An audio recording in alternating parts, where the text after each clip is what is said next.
What's up, everybody, and welcome to the Full 40 with Chris, Trevor, and Willie, presented by Home Field Apparel, the podcast that I guess is coming off a basketball game. A game of basketball happened over the weekend. We're going to talk about it. I don't know if we Extra have basketball happened over the weekend. double extra basketball actually happened. We probably should have just had basketball and walked away in a much better mood, but alas, here we are. Yeah, as all of our economics professors would have said, there's no such thing as a free lunch, and there's no such thing as free basketball. We paid dearly for these two periods of overtime. We deeply paid the price. I mean, I guess we can start talking about Butler if we really want to, but I feel like there's just a bunch of feelings we got to get out. Butler was just bad. We played 35 minutes of winning basketball. 30. And then we decided, what if we didn't? And the result was a double overtime loss to a Butler team that we should have put away 4 times throughout the game. And here we are. Losers of 4 out of 5? 4 in a row. 4 in a row. 6. 4 in a row. 5 in a row. It's with a top 10 team coming tomorrow. Yeah. So things are looking up on the main line. We got to get into all of this. We definitely do. Yeah, we got a lot to get into today and a lot to cover. You let in with Butler, and that's fair. To me, the most damning loss of the week was St. John's. As bad as the Butler finish was, and we have to address that, what have you. It was icing on the cake to what St. John's did to us. And in my view, what St. John's meant for the program in the season. Because in my view, that game and the way it played out and how listless we were throughout that game changed the tenor of the conversation around everything. The season. And as a result, around the coaching. Yep. Popped our bubble, I think. Well, actually, no, Butler popped our bubble, but St. John's put us there. Right. We're now in most reasons, just talking tournament stuff. This is bigger and broader than just the tournament this season. Mm-hmm. But yes, objectively, if you look at the bracketology that's been going out today that people are pushing out there, it's some people have us last 4 in, but most everybody has us bubble out at the moment, which is a crazy turn of events, given that just weeks ago we were on the 6th line and we fell right out of it. Yeah, and we still have it's crazy considering obviously the losses are terrible that we have, but the wins we have to date can still go up against anybody's wins in college basketball. They are strong wins. Texas Tech is way better than they were earlier. And yet here we are. The one I saw most consistently is first 4 out. Yeah. And, yeah. On average too, I would agree. And this gets into okay, are we headed in the right direction? No. In any way, shape, or form. Yeah. And whether you want to talk about this season or the program overall, are we headed in the right direction? And the answer is obviously no. Are we heading even into a stable direction? And the answer is still no. It's not up.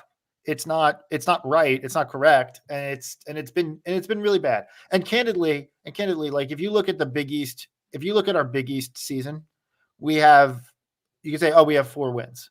Well, okay, we beat Creighton on the road, which is great. That's a good win. Yep. We beat Xavier by 1, a team that just lost by 43 at UConn. And then we beat DePaul twice, who just fired their head coach. So our Big East regular season accomplishments here are very little. It's not none, but it's very little. I mean, I've been on record all year. Creighton's not good, so I don't love that win either. It's going to look good on a resume. Creighton is fatty, not real value. I'm not calling them fat, but Right. Okay. All right. I get what you're saying. Yeah. In fact, Cockbrenner, you should bulk up. Yeah. Yeah. Weight room. So when you look at what this season's meant, like, yeah, you come into the season and you're like, okay, I'll call it excuse. And we made the excuse too. So like we're like just and Trevor wasn't on it, but I was on it. So like I'll just take it. Like the excuse for last year was that we didn't have an appropriate roster. There were injuries. There were problems up and down. It wasn't a complete team. It was unfair to judge that team. So what did we do? We went out and spent a fuck ton of money of NIL to go get 4 really impactful transfers and keep and maintain several important key roster pieces to return to quote unquote bridge the culture gap, if you will, and maintain continuity and show stability in the program so that Kyle Neptune can be given, in fairness, a fair shake with a talented and experienced roster to go and at the bare minimum make the NCAA tournament. That was it. That was the bare minimum expectations. And I can tell you from certain DMs and other things that I've gotten over the year, I won't release who, but the program itself fundamentally believed that they had a second weekend team entering this season. That is not, I'm not making that up. That was the word and whispers around the program. But that wasn't the expectation. That was just like, that wasn't the expectation that you make the second weekend. It was hey, you have to make the tournament. A month and a half into the season, it was rocky, but it was a tournament team. And on top of that, we had, but with that, you had some losses that you really scratched your head about. I'm just recapping kind of what we all went through. The Penn loss and the Drexel loss in particular were really bad. Yep. But you said, you know what, we can live with those when you win at Creighton, when you beat UNC, right? You pick off two to three of this 5-game stretch. And okay, we live with all of that. We move on. Early season, transfers getting buckled in, whatever. Now, all these games that we have lost of late go back and make liars out of us and everybody else for last season with the excuses, right? It belies all the things. This team has gotten progressively worse, and all the transfers and most of the players on the team are shooting and playing objectively worse than they have at any other time in their recent past of their career. I'll pause. It's a pretty good summary. So with that, then the question then becomes like, where do we go from here? Obviously, we have games. We're going to finish out the rest of the season. And like, I don't want to hear fucking people talk about, oh, you're not a real fan because you won't support this person or that person or whatever. I don't want to hear that shit. Get out of here with that. Everyone here is going to watch all the games. If you're listening to this podcast, you're going to watch all the rest of the games for the whole rest of the season. So like, I don't want to hear real fan, fake fan, whatever. What we got to talk about though is what's coming? What's next? Because if he isn't objectively in the Novosphere on the hot seat, Kyle Neptune is on the hot seat. This has to turn around. And if it doesn't turn around and turn around in a big way against a very difficult schedule for the rest of the season, we gotta move on. Yep. I mean, we're at a crossroads, for lack of a better term. This is just the time period where it has to turn around, or there's going to be some really uncomfortable conversations that are, I mean, they're already being had. I'm sure they're already being had, but there's going to be more public conversations that need to be had there. I don't want to go out and call for his head right now. It's midseason. We're not going to do the DePaul thing, but this. You don't want to follow DePaul's example? Honestly, like, there's a lot of DePaul stuff going around Biggie's Twitter right now. Also, I'm okay. Take it back, DePaul. I didn't mean it. I'm not following their example, but yeah, it's just it. The seat is hot. Yeah, the seat is just on hot. fire. That's just what it is. Yeah, I have a lot of feelings. But can we get some things out of the way? Yeah. Just for a little bit. Like, I don't want to hear the comparisons with Jay Wright's second year. Can we stop? We gotta address this Hang on, now. Hang on. Yeah, but Chris, well, see, like if Jay Wright's second year, he'd actually running 500. So it's a complete apples to apples situation that is identical to exactly what's going on now. So you have to be patient, or else. Thanks, Brian. Thanks, Brian. Really appreciate that. Brian in orange. Brian does look good in Brian orange. looks pretty good in orange. You do look good, Brian. I don't know if Blue Demon Degen will look as good in orange, but Brian looks good in orange. Yeah. Can I just go? Go. All right. So yesterday, I don't know if anyone saw it, but I was fired up yesterday. Wildcat Access, and like nothing against Wildcat Access. I've heard this across a lot of different accounts. Basically laid out the scenario of the what if the person was fired before they found their footing, and laid out a couple of scenarios that I've heard multiple people call out. So it's not just Wildcat Access, but it's what if MSU fired Izzo after 1997? What if Baylor fired Scott Drew after 2007? What if UVA fired Bennett after 2011? What if UConn fired Hurley after 2020? And what if we fired Jay after 2004? Can I interject really quickly there? The Hurley after 2020 thing is so lazy. So I'm coming there. So buckle up because I'm about to go. All right. So we can start with MSU and Izzo in 1997. Izzo had been an assistant coach for about 12 years to that point. It's honestly probably the most like Kyle situation, except for the fact MSU had come off of like 2 early tournament departures. Like they were like, I think like a 6 seed and an 8 seed. They lost in the first and second round. It wasn't the same thing. It just, but like, hey, Izzo was an assistant who was given a job without being a head coach. Sure. Then we have Baylor firing Scott, or what if not firing Scott Drew after 2007? This one is the wildest one to me because 4 years earlier, when Scott Drew came, Baylor quite literally had a murder of a basketball player happen to the team. There were several people in orange. Yes. Literally a person was murdered and Scott Drew came and took the job. There was no expectations around the Baylor program. Even before this happened, it was 20 years of irrelevance. So there was not a single expectation of also a Scott Drew, who the year earlier led Valpo to a like 20-win season. That was some success. We have UVA not firing Bennett after 2011. Tony Bennett had already been to the tournament twice at Washington State. He had coached Klay Thompson. He had coached NBA talent. He had done this before. And also UVA was coming off Dave Ladow completely butchering the program for like 6 years. So once again, not the same. It all comes back to DePaul. It all comes back to DePaul. UConn not firing Hurley after 2020. Very like, I don't even know how to describe this because Hurley's not the coach we should be talking about. And I'm going to get to this later. It's Ollie. So after Ollie essentially like tanked UConn's program for a little bit, and the AAC had its level to do with that, them not being the Big East, Hurley came back in and outside of year 2 immediately had the ship righted. Like they weren't a tournament team, but they were in, like you could tell that they were better year 2 of the AAC, and then they came to the Big East and then they were rolling.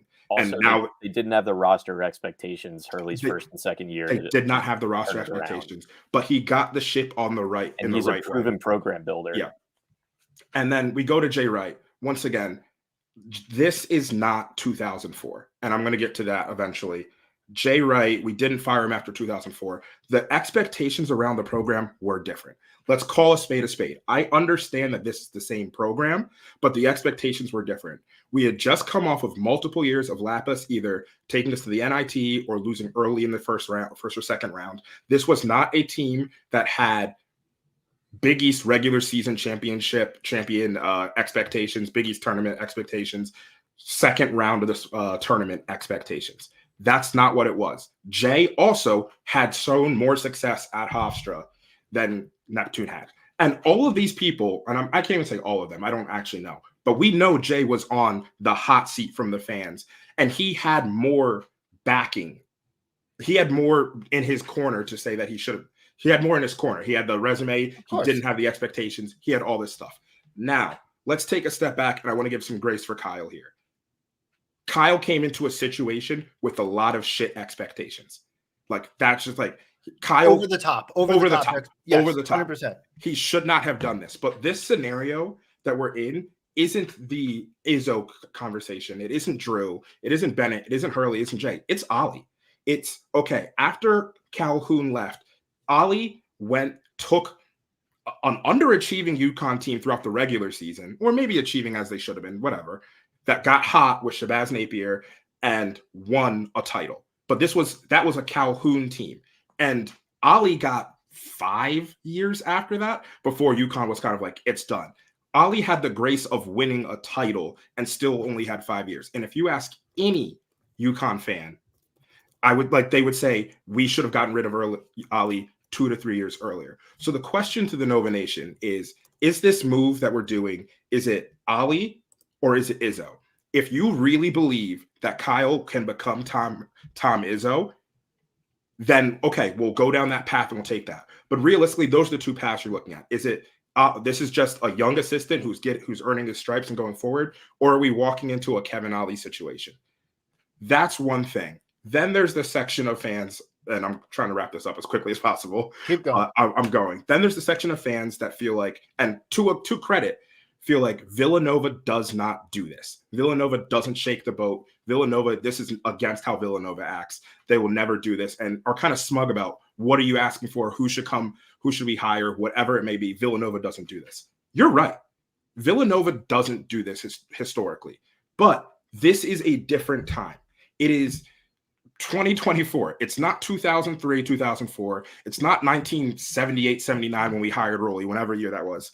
Villanova doesn't do things that way.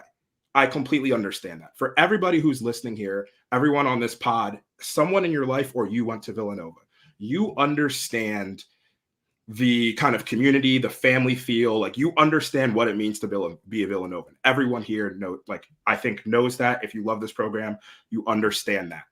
Villanova has given me so much as just as a person, like being very real here. Everything that's like beautiful and good in my life, I can look back and check at Villanova, like Villanova University. Everything about the person I am that I'm happy about came from has come and was grown at Villanova.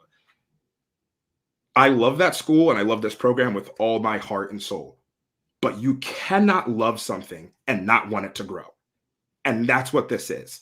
There are people who think this program is perfect as it is, and this is a program that needs to grow. You cannot allow it not to grow. And that's where I think people need to look in the mirror, and Villanova as a university needs to recognize this moment for what it is. If we are 10 toes down behind Izzo, I would like to hear Mark Jackson say that, or behind Neptune. Yeah, if we're 10 toes next Izzo, yeah, if we're 10 toes down and we think Neptune is the next guy and we are committing to him, I would love to hear that and back what you believe. But if we think this is an Ollie situation, I think Villanova needs to recognize this moment for what it is and rise to that occasion. That's all I want to say. I'm just going to bounce off of that a little bit because Willie, I appreciate that. I really liked the moment that you had there about Villanova, brought a tear to my eye. But it's true. And I agree with the point. Villanova has always, we made this point, Villanova's always shown patience. But Villanova always hasn't spent $3 million on a roster. Villanova, for all of the time that we've spent in the Big East, when the Big East has been really good, I don't know if there's a collection of coaches. I'm probably overstating it, but when you figure in the double round robin, this collection of coaches in the conference is really good. Like you can get eaten alive in this conference right now without a really top quality head coach. I mean, just go down the names: Pitino, Hurley, right? And then you go down even to the Millers and the McDermotts of the world. I'll even throw Ed Cooley, who's been to his Sweet 16. The amount of coaches that have made second weekends in this conference is crazy. And you have to play all of them. We have 3 Final Four coaches, 2 national champion coaches. Yeah. It's and you have scary. To, yeah, and it's scary. It's scary business, right? And you have to play these teams at least twice a year. These guys have a book on everybody. Everyone's got a book on everybody else. So the problem is is that Shaheen Holloway, who took over from Willard, who took over an objectively worse situation, seems to have Seton Hall kind of beating expectations in year 2. Yeah, we beat them twice last year, but like pretty much beating expectations in year 2. I think actually Shaheen Holloway is a decent comparison. Shaheen Holloway is going to have a longer runway at Seton Hall than Kyle should have at Villanova. And he has fewer resources that he's working with. If you're to trust what you've been hearing about Seton Hall's NIL situation, and just historically Villanova versus Seton Hall in terms of recruiting and resources and facilities and tradition. Yeah. Fewer NIL resources, but Shaheen Holloway gets a bit of runway because guess what? He took St. Peter's and beat like Kentucky and Purdue and everybody else in that NCAA tournament, made Elite 8. So guess what? You get runway when you've proven yourself. And this is the problem. Is like you said, Willie, you want to give grace to Kyle Neptune. I think that we all need to give grace. And the grace that we need to give is basically saying, should we have done this to begin with? Was it fair? Because if we can this guy's career is like my comment on that is I don't know if it would have been fair to anyone, any new head coach, but the fact that you look back at it and again it's stuff that I've been seeing, like he had a 500 season at Fordham, which was an improvement from where he was. He basically had to rebuild a roster in an off season before it was NIL time. And that was the best season Fordham had in a really long time. And teams playing well since, or at least they were last year. I don't know if anybody was going to walk into the Final Four team that lost 2 all-time program guys, the best leader in the last 20 years, according to Jay Wright. Just guys that dragged that team to success. And be able to replicate any semblance of, you can look at the injuries and the bad luck that we had. You put any other coach in there, like it might not be all that different. But I agree with, like, this is not good for a first-time head coach. It's just a really difficult situation in this conference, in this league, because what happened is, look, the schedule that Jay had to play until the very end was, UConn wasn't a national championship, and not even in we played them, but they weren't even in the conference, right? Like you didn't have Miller at Xavier. You certainly didn't have Pitino at St. John's. You had Mullen, who couldn't coach his way out of a paper bag. You had Ewing for a good chunk of that time. And look, so like everyone in the Big East has like leveled up because we leveled up the conference after the breakdown, and everyone said, fuck, I got to keep pace with Villanova. And then Villanova didn't decide to keep pace with Villanova. They did in some regards. I will say, like, we ponied up the NIL money. We gave the resources there. It was just, but we botched it. That's not the program. Like I know, like to an extent, like that there's a level of like, yes, like Ashley and Randy did a good job of getting NIL money, but like they 100%. Technically weren't the program last year. Like they weren't the part of the program.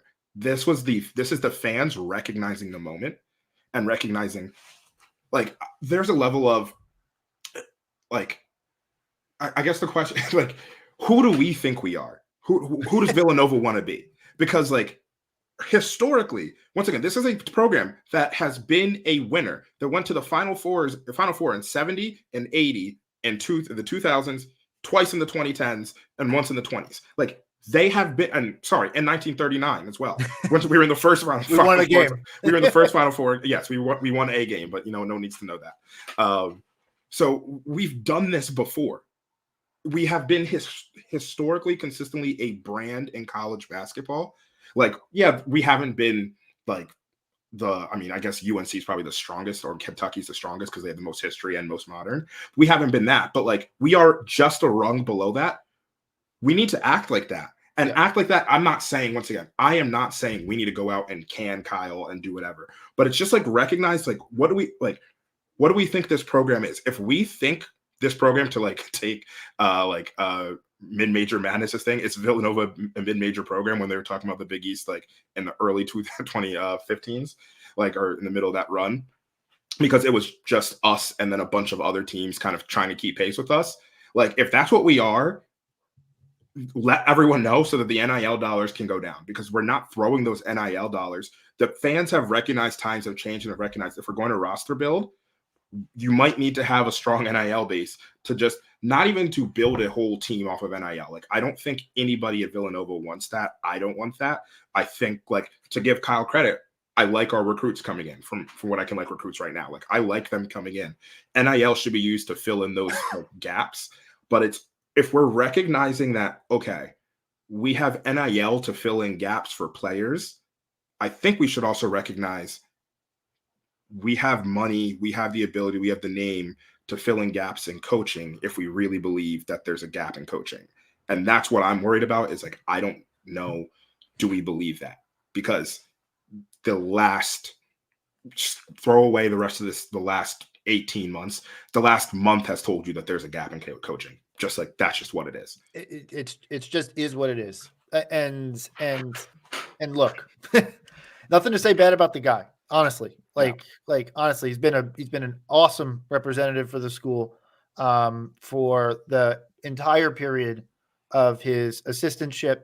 He came in, he walked into an impossible situation with, to the point, impossible expectations when he took it over. Like, what should the expectations for Villanova be? Because you said that, Willie. Like, what should they be? I have my belief on this.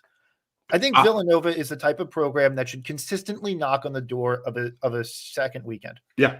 Right. Like I either want to see a Sweet 16 or I want to be upset that we lost in the first or second round. Like, right. That's what it should. We should either be getting upset and being like, fuck, why did we just lose to Valpo as a 4-13 game? Or we should be in the Sweet 16. Or like, all right, maybe it's a down year and it's like, all right, cool, we lost in the 6th seed. Like, that happens. Like, I'm not expecting like consistent, but like something in those realms should be the expectation for this program. And if we are not consistent, minimum expectation. If we are not doing that, if we're not just a blanket cover, if we're not a top 6 level seed most years, we are missing expectations. And once again, I'm not saying we have to be top 6 every year. Maybe there's one year it's 8, maybe there's one year it's 4, and you even out. Like, whatever it looks like, that's the expectations. That's what it should be. And we are not rowing in that direction right now. No. Period. I think even the most positive of people, we say we're just not rowing in that direction. And I don't know what people have seen empirically from this team right now, from this program over the last 20-ish months, that says, oh no, but we're not there, but we're rowing there. Atlantis was a strong start. And then we literally immediately shit the bed. That's all. Okay. All right. We want to pause? Yeah, with that, we'll transition to a quick ad break. Talk to What's up, you guys. What's up, everybody? We are fast approaching March Madness, and I want to make sure that you, your friends, and your family are all ready for that. So how do we do that? Well, we go to homefieldapparel.com, and utilizing the promo code Nova Insider, you're going to be able to go buy hoodies, t-shirts, shorts, all with the newest logos and the old retro logos that you love for all your favorite schools. It can be Villanova, or it could be St. John's. It could be Seton Hall. It could be Clemson. Wherever you go to school, wherever your loved ones go to school, go to homefieldapparel.com. Utilize promo code Nova Insider for 15% off your first purchase. Trust me, you're not going to regret it. We're back. We are so back. Lost my train of thought there. We do we want to keep going on this, or do we talk about how tomorrow might be ugly too? We can leave tomorrow for another podcast. I don't know. We'll probably space tomorrow. I know people have been clamoring for spaces. We'll probably space. Me, Trevor, Brian will all be in attendance at the Finn. We're going to pack the Finn tomorrow. We're going to listen to Ryan Hartnett, and we're going to scream at the top of our lungs, and we're going to cheer on the team. But then we'll do spaces on the way back. I'll cheer on the team. Or we might scream at the top of our lungs again. We're going to scream at the top of our lungs. It might sound different than you might want it to sound, but we're going to scream. So is there any part of this where we also kind of like, again, I don't like singling guys out or anything like that, but like what point do you kind of look and say, like, this isn't really Villanova basketball that we're watching? Like, I know part of that is the coaching, but I think we're at that point too, where it's like these guys just fundamentally aren't doing what we need. Maybe start with not to like do a shit sandwich here, but like, do we start with a couple guys who have exemplified what we expect? And then so you could juxtapose. And don't get me wrong here, like everybody has had their moments this year. But I would say just mainly sometimes there just seems to be like a lack of accountability, which you could point it as a coaching and staff issue.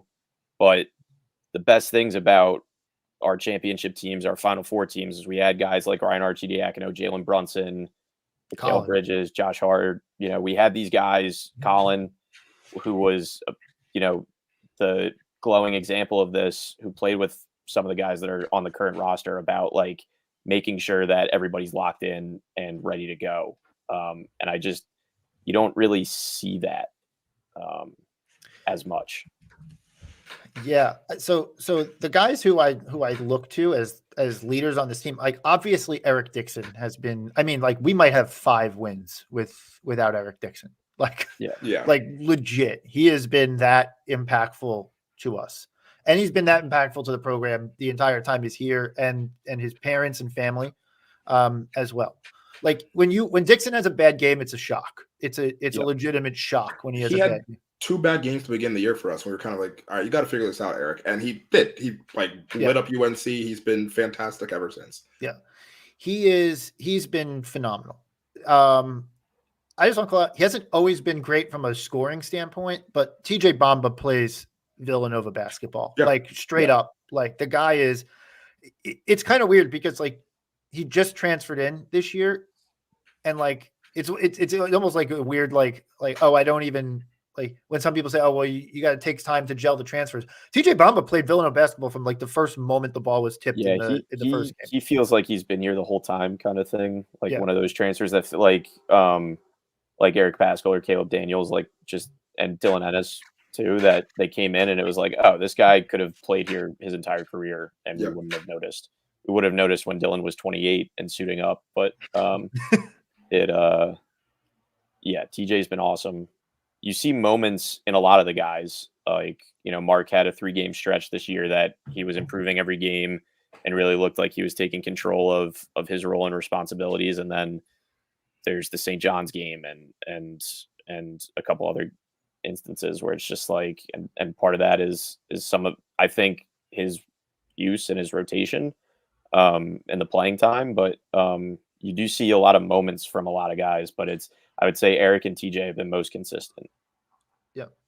I think Hart earned his starting role. And he earned it a while ago, let's be honest. Yeah, that was right. And I actually agreed with it. The funny thing is I happen to agree with what Kyle did there. Like inserting Hart into the starting lineup and then using Armstrong as a microwave off the bench was like, talk about like Villanova basketball coaching decisions. That was actually like a good one. Yeah. Yeah. That's like what we've always done. Bring a point guard off the bench that can heat it up. And to be fair, we jumped out to a 17-4 lead. Like whatever the score was, 11. We started 11. Like that was it worked. Yeah. We just didn't finish, which like I think gets to like some of the players and some of the stuff that we just like haven't seen. I don't know. Like I love him for everything he's done for the program. Justin has been present. He's clearly not 100%. He's clearly not 100%. Or we clearly had jaded expectations of where he might be coming off of his injury. I said present at best in the way that like he hasn't. I don't think he's put his fingerprints truly across. I'm going back to my head. Any game this year, he's either been like fine, like I guess one of UConn was like probably his best. He put his fingerprints on the back of UConn players, and that's why we lost the game. Sorry, I couldn't help myself.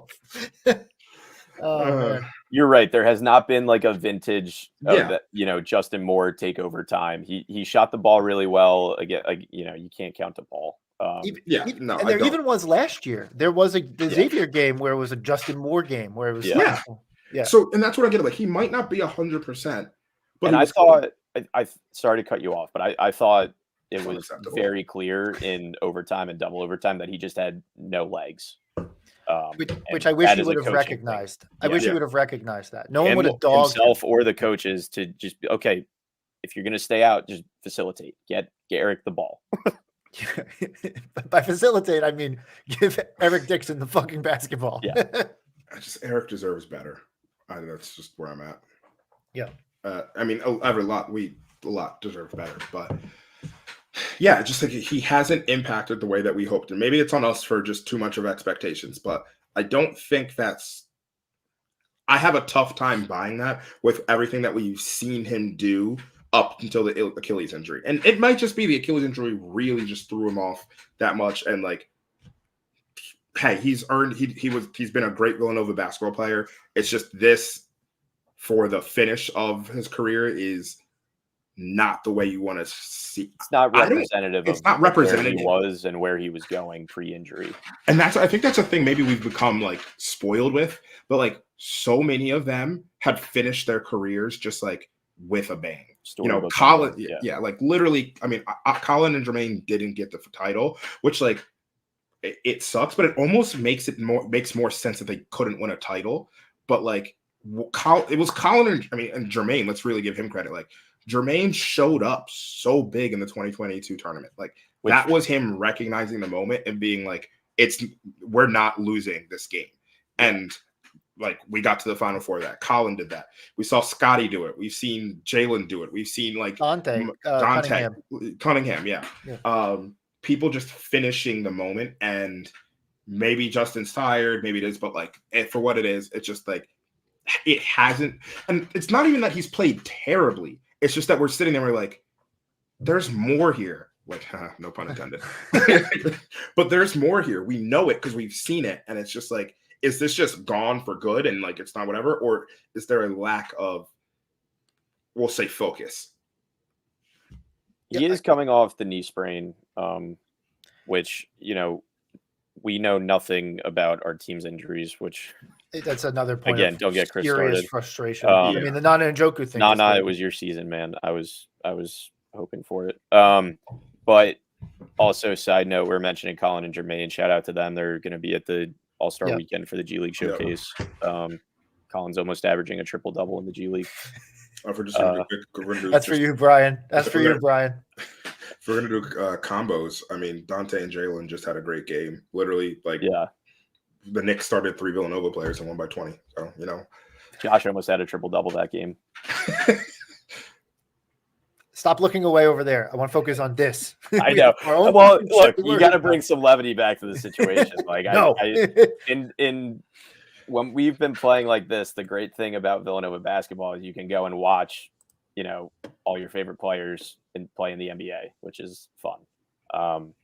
But yeah, it's I don't know. I mean, we have a request, and it's actually the next person I wanted to talk about. Nova Alerts asks, can we get our thoughts on Lance Ware? So for what he's allegedly being paid via NIL, like, yes, underperforming. Again, I don't know what we were all excited when he signed with this team. Don't get us wrong. Providence was rumored to get him, and we kind of swooped in at the 11th hour. And I think for the most part, everybody was like, that's how you do NIL. Brian? Were we all excited? Brian would like me to tell everybody that he was right. You know what? Here's the thing. You didn't say that. You said we're all excited. I wasn't. First of all, let's talk about one thing, though, with the Lance Ware thing, because everyone, like, you looked at his numbers at Kentucky, and it wasn't like, oh, wow, this guy is. But Coach Calipari was like, that's one of the best leaders I've ever had. And that might say more about Kentucky leadership. Well, he could be a great, don't get me wrong. Like there's been nothing to indicate that he isn't a great leader. You know, it's just on the court has not been matching what I think we were expecting. And, but you only heard good things about him coming in, but there just never were the numbers to back it up. It's just been really tough having him as the only backup option after Njoku went down. So my thing with this is like with Lance, it's not even like the numbers. Like Lance could put up 0, 0, and 0. You don't need to put up offensive numbers. But it's just like you can tell immediately when he gets in, they're going to the rim. There's a bucket. There's a run. That just correlation or causation. I'll sit on my hands. But like when he comes in, runs tend to happen. And that's just like not what we've ever expected from our backup big. Like you expect him to play with energy, to play with force. Like, yeah, they might not score a basket. And Lance plays with energy. I'll give him that. I don't know. Mispurpose sometimes. Mispurpose energy. Yeah. I was just gonna say he plays hard. He just plays like an 11-year-old. He plays with the zoomies. Like, yeah. He's just all over. He's everywhere and nowhere. When Hakeem Hart had the Butler center isolated under the basket and Lance wasn't in the game, I was expecting him to run off the bench and shove Hakeem out of the way. And just my favorite moment of the season. Like we've just seen backup bigs like play with energy. Like I mean, Daryl Reynolds, Dada was Dada. Like they were such great backup bigs. Like and they played with energy. They rebounded. Like Eric when he was young. Yeah, even like though like they probably like Lance is more mobile than all of them. Yeah. They all switched and like did better like switching than like he did. Like Dada was the MVP of the Advocate International Tournament. Like people forget he like destroyed Florida State. Yeah. And like so there's just like this level of like it's just like it's less about the stats with him. It's just like the impact and like we've just seen there a myriad of bench centers across the nation, across just even in the Big East that we've seen play with like force and play with energy and play in a way that's like, okay, the ship isn't sinking the second they come in.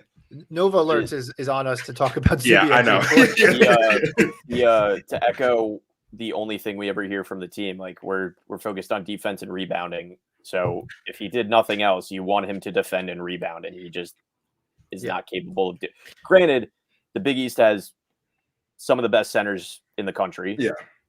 You know, but I mean, we haven't played I guess Klingon was kind of a factor. He was coming off an injury. Yeah. I didn't think he killed us. So Lance Ware did. But it's the Big East has a really tough rotation of centers. Like there's 5 or 6 of them that may have an argument for being all Big East. And it's just it's tough to just leak points like that the second R sits down. Yeah. I know you're trying to count who they are in your head. No, I'm just trying to see. I'm like off the top of my head. Does any conference have just like better centers from top to bottom? No. From top to bottom, like obviously, like Dickinson's at Kansas State or Kansas, Edie's at Purdue, but top to bottom, Kansas is having a bad year with him. At least like the top 6 centers in this like league are legitimately really like great centers. I got news for you. I mean, look, everyone watched that Providence Georgetown game the other day. I thought Supreme Cook and Oduro were awesome. We are going to get out rebounded by 50 when we play Georgetown. Yeah. Oh yeah, no, 100. I've already in my head decided that we're losing at least once to Georgetown this year. I've already it's already rattling around there. Like if Georgetown plays, the emotion around the game is not going to be nearly what it was. But if Georgetown plays like they did versus Providence, they're going to beat us in DC with how we've been coming out in games. I might go to that game. Epps is Epps is a bucket. And Cook's gonna cook Lance Ware. Call a spade a spade, right? Like call a chef a chef. But and Cooley is gonna out scheme the game like that much more. I mean, he had a deficit of talent on the floor versus Providence, and I thought he schemed that game as good as he could, given all the things that were around the program, in that whole situation. I thought he coached his ass off the other day. So like, not that I want to give a lot of credit to him, but like, yeah, I mean, he coached a great game with worrying about, potential defamation lawsuit. Gonna look good in orange, buddy. So look, I mean, when you, I guess I'm trying to circle it back to everything. Mm-hmm. When you see a whole team that's like, where you're like, yeah, you could point out a couple players who've been really good consistently. And you could point out, but you point out a lot of players, and you keep saying the word flashes. Flashes is something that you expect from a freshman or maybe a young sophomore, right? Yeah, like, Chris, are we an old team? Yeah, like maybe the oldest, one of the oldest in D1, right? And with carryover leadership from the quote unquote Jay Wright era, right? Like carryover leadership. So like when you get through all of that, what changed? And it's not it, and so I want to put a bow on the whole thing. Is like, hey, I said this Monday before. We've had our discussions before about this, but like when the whole team shoots worse than it was before, it's the coaching. And like, it's like really annoying to say that, because it's like people are like, well, the coach doesn't shoot the basketball. I get that, but we're not putting anyone in good positions. We're not making anyone more successful. We're not giving people confidence. Like, and we're not, and like you go to the timeouts in the huddle. You get like the in the huddle thing. Go. Bring up the Mata thing. Yeah. Thad Mata in the huddle segment in the Butler game the other day was like, he looked at the game with 12 minutes left. We're up pretty solidly at that point, and said, guys, we're gonna win this game. Like, you just keep that positive thought in your head, right? Like, gassing his players up, and to one extent, but to the other extent, he's looking at the game and he's an experienced coach and saying, like, we're just not hitting shots. Like, the action is gonna eventually swing our way. And boy, did it swing their way. But he just looked at it and said, we're outplaying them. We're straight up outplaying these guys right now. Like, keep the positive thoughts in your head and we're going to win this game. And he was fucking dead right. Like, and you go to every single time that Neptune's in the huddle with these guys. We could be on like a 12-0 run against us, which has happened many a times this season. And of course, it wouldn't call timeout at 7-0. It would be called at 12-0. But like 12-0 run against us. And he's sitting there and he's like, guys, you got to get back. And I'm like, can we scheme an offensive set? There was a period of time in the Butler game that we had made 4 of our last 5 shots, and Butler was on a 14-5 run. That was I don't even know how that Tommy happened. Scoop stat. It doesn't make sense. How do you make 4 shots? That math is not points? mathing. Yeah, that math didn't work right. No, that was Tommy's stat. So you can't come at me. I will show you the receipt, but that was the stat. But I mean, like it just comes back to it. To me, it comes back to like, hey, like the fish stinks from the head. Like at some point, it is the buck stops at somebody, and the buck stops at Kyle Neptune. Yeah. And so like, look, we got a game. We got like, I mean, every game, a lot of games are must wins right now. We got Marquette and Providence. If we can rattle off 4 straight, we can afford to lose one. But like as of right now, like the next 4, we have to win 4 in a row before we're like, all right, maybe we can lose a game. And I don't feel confident in that. I don't really feel confident in that. Nothing about the way the team has played since Creighton, nothing about the way DePaul since Christmas. How about that? 30 minutes since Christmas, of the UConn game. Yeah, and like once again, like which 30 minutes. Yeah, I was bullish in the UConn game. One, mainly because I kind of thought we needed that win, and I thought we would step up to the moment. And we like sort of, I'm not even, we stepped up to the moment. UConn's just that good, like whatever. But it's less of the UConn game, and it just gets to like St. John's was bad.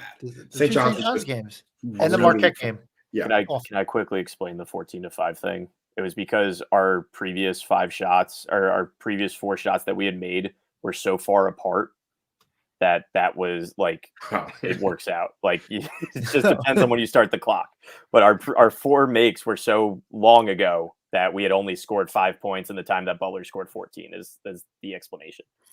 Got it. Okay. I was going to tweet it, but it's more complicated. It's easier to just say it out loud. Anyway, St. John's was depressing. It was. I mean, that was one of the more embarrassing losses that we have had. Like, I don't even like Marquette. I think Marquette's just good. They schemed us. They back cut us to hell. They showed the softness. But we played like I just said this in the chat, and I kind of want to like Marquette. We played soft, like just defensively. We had like soft coverage, and they were cutting us up and all that stuff. During St. John's, we were soft. Like we just got bullied.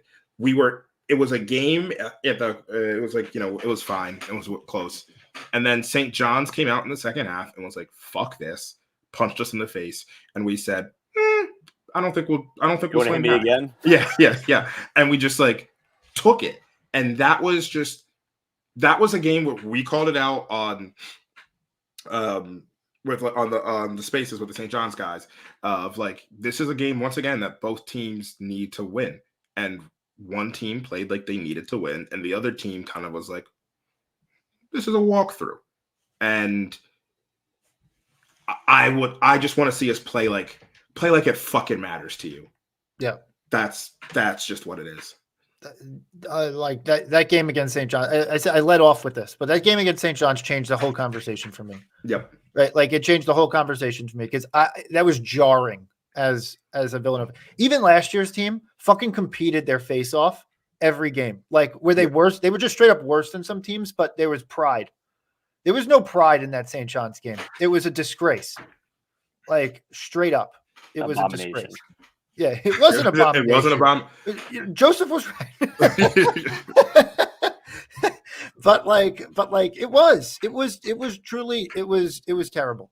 And it was bad at the pavilion, but at MSG under the brightest lights and the biggest stage, just a total embarrassment of the program. I think and everything that we've done to build it. I think I didn't do shit. But you get my point.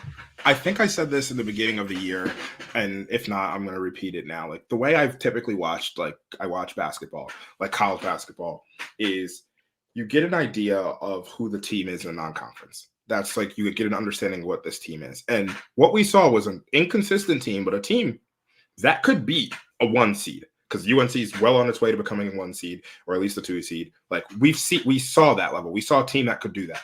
That's where I've been all season of like, we're probably like the biggest 8 seed in the world. Like we're inconsistent, but we have a high like ceiling, low floor. We could do whatever.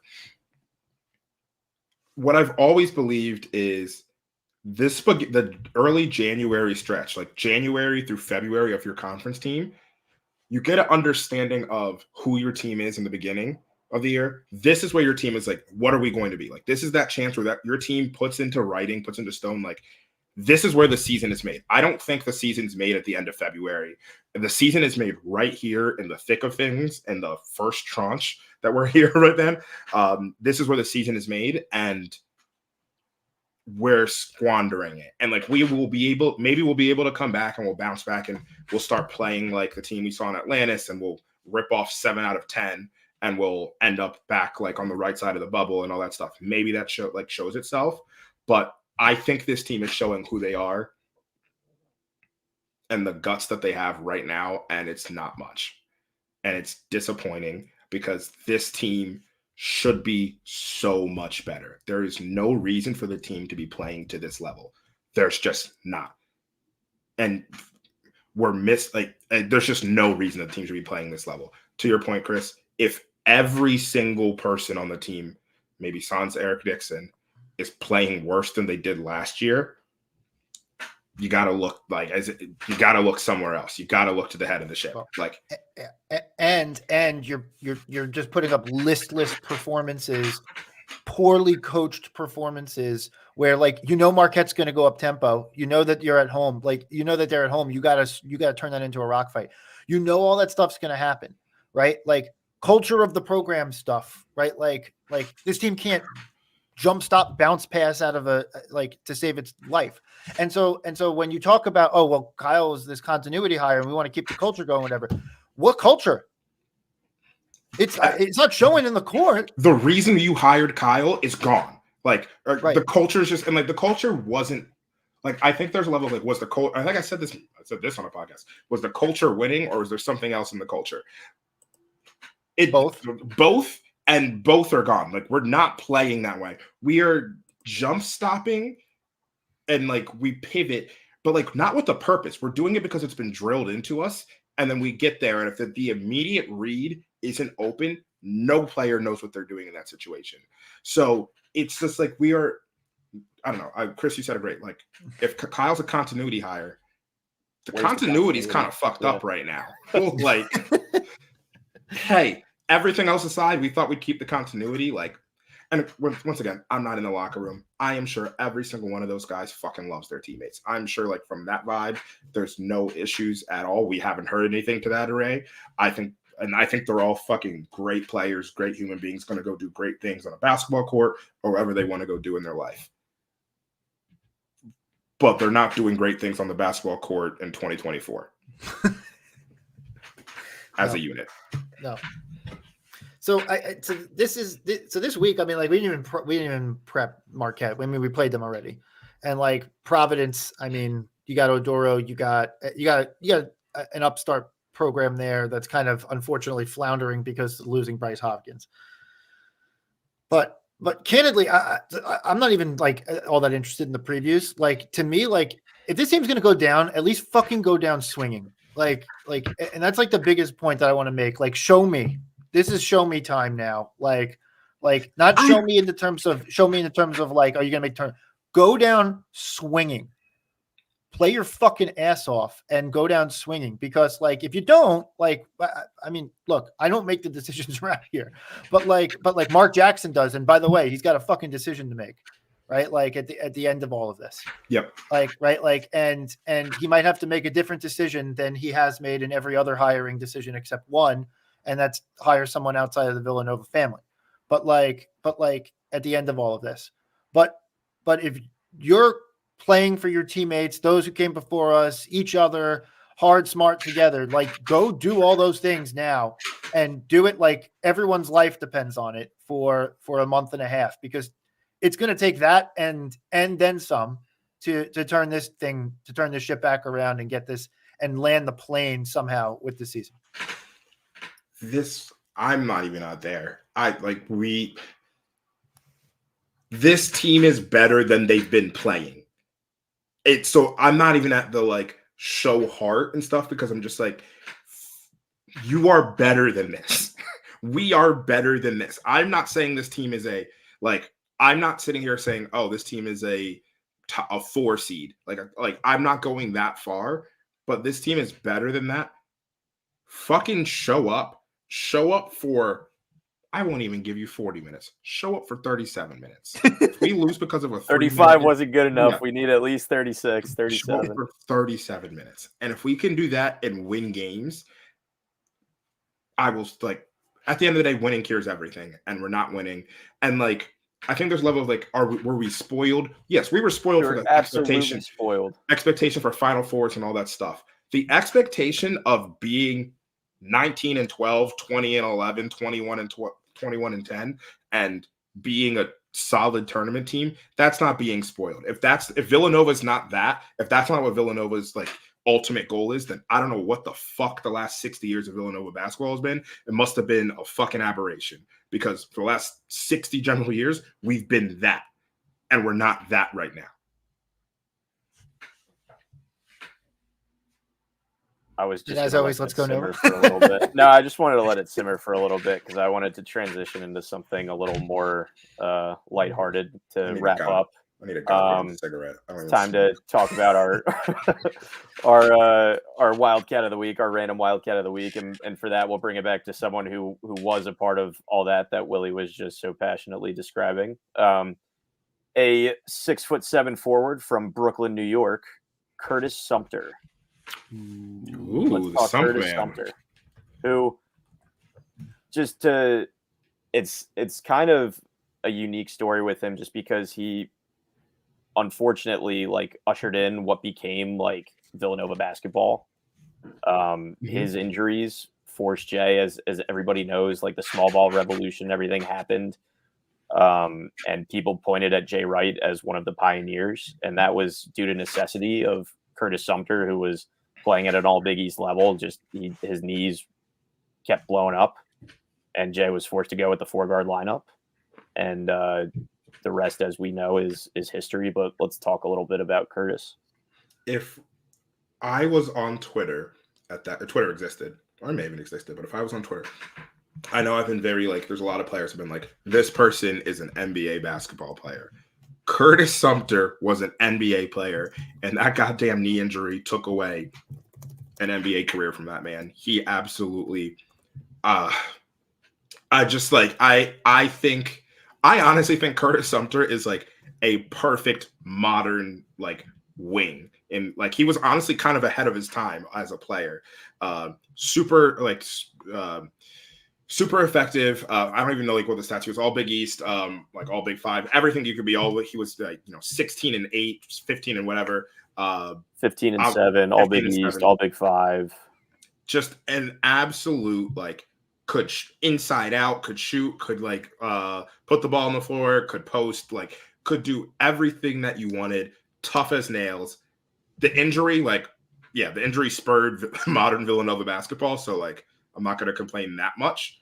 Sorry, I just got a work text. I know you're busy.